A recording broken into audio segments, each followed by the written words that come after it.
Welcome back. Today we're diving into a development that's flying under the radar for most of the crypto world, but it's something that could turn into one of the biggest stories in the entire market if the current trend continues. While mainstream platforms continue obsessing over short-term volatility or Memecoin hype, a much larger and more meaningful shift is happening quietly behind the scenes.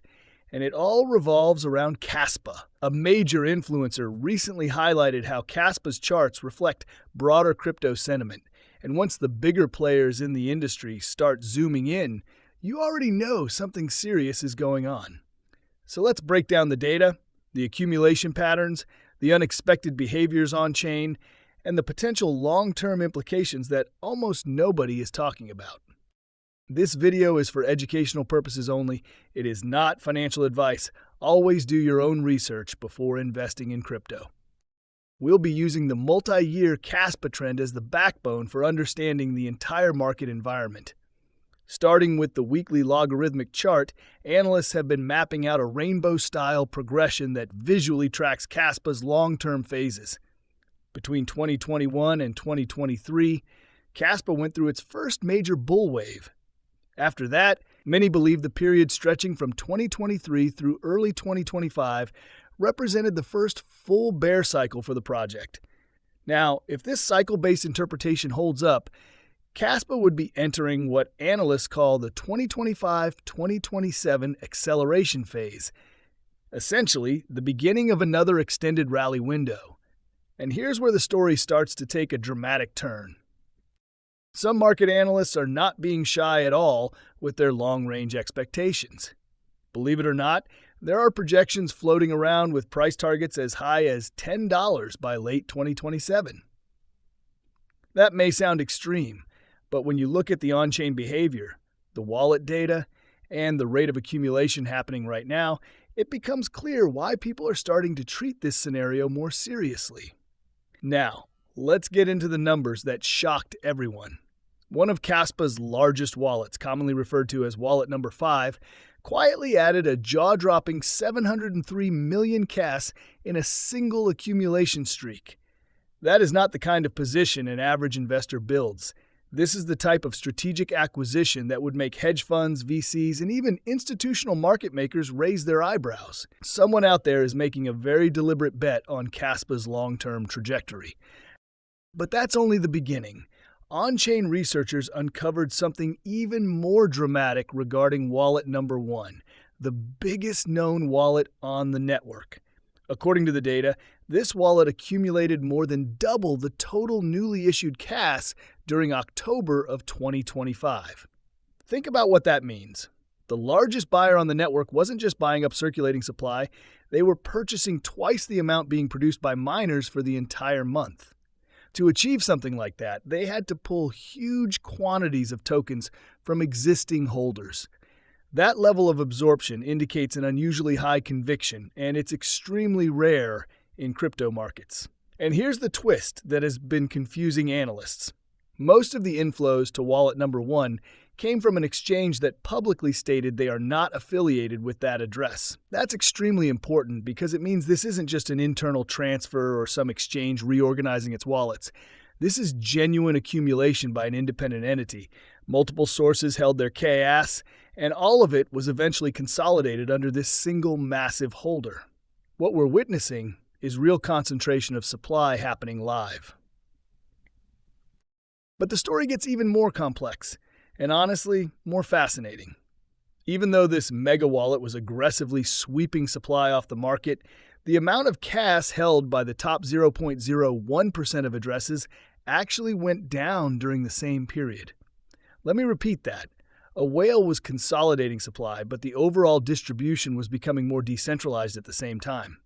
The network's top holders, outside this whale, were gradually distributing their KAS to smaller wallets at a faster pace than the whale could accumulate.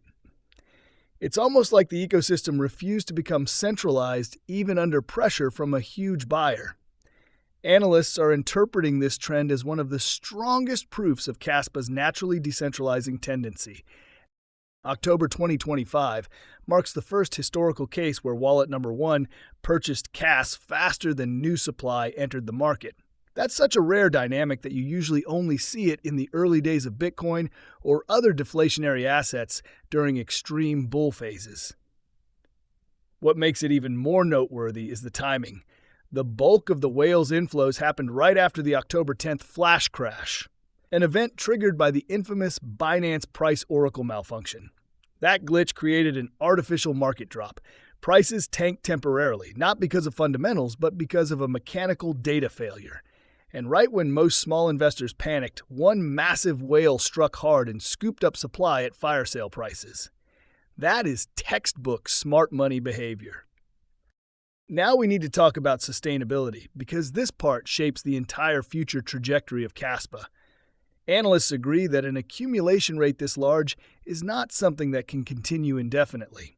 Kaspa's new issuance is already declining sharply. Each year, fewer new tokens enter circulation.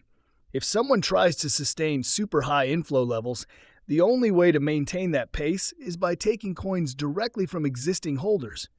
And that becomes harder as time passes, because the longer holders store their CAS, the lower the circulating supply becomes. What you get is a rapidly tightening supply environment. And that's where the idea of historic supply shocks begins to emerge. With fewer new tokens and rising conviction among holders, even moderate demand could create intense pressure. Multiple independent analyses are now suggesting that Kaspa may experience some of the largest supply-driven price shocks ever recorded in crypto. This isn't hyperbole. It's simple economics. When supply becomes inelastic while demand continues to rise, or even stays flat, price volatility spikes upward. Now add one more powerful factor into the equation: global fiat expansion. Central banks worldwide are increasing the supply of fiat currencies at an unprecedented pace. That means the value of fiat money is weakening over time. When you compare a deflationary crypto asset like Kaspa to rapidly inflating fiat currencies, the imbalance becomes dramatic. Even if demand for CAS stays exactly where it is today, the falling value of fiat alone would make prices climb significantly over time. But if demand increases, even slightly, the deflationary effect in fiat terms becomes explosive. And remember, Kaspa's supply cannot be expanded to meet demand. That's the perfect storm scenario. So let's wrap this up. What we're witnessing with Kaspa right now is a combination of aggressive whale accumulation, declining new issuance, strengthening decentralization, increasing long-term holder conviction, and global fiat debasement. This mix creates the conditions for extreme future supply shocks. The chart suggests a new multi-year rally phase may be beginning, long-range projections from analysts are turning bold, and on-chain behavior is supporting the idea that someone with deep pockets is betting big on the future of this network. Whether Kaspa hits any of the dramatic targets being thrown around is impossible to predict, but the underlying fundamentals, distribution patterns, and macroeconomic forces are aligning in a way that deserves serious attention. Thanks for watching. Like the video, drop your thoughts in the comments, and hit subscribe if you want more real-time updates, moves, market trends, and hidden gems.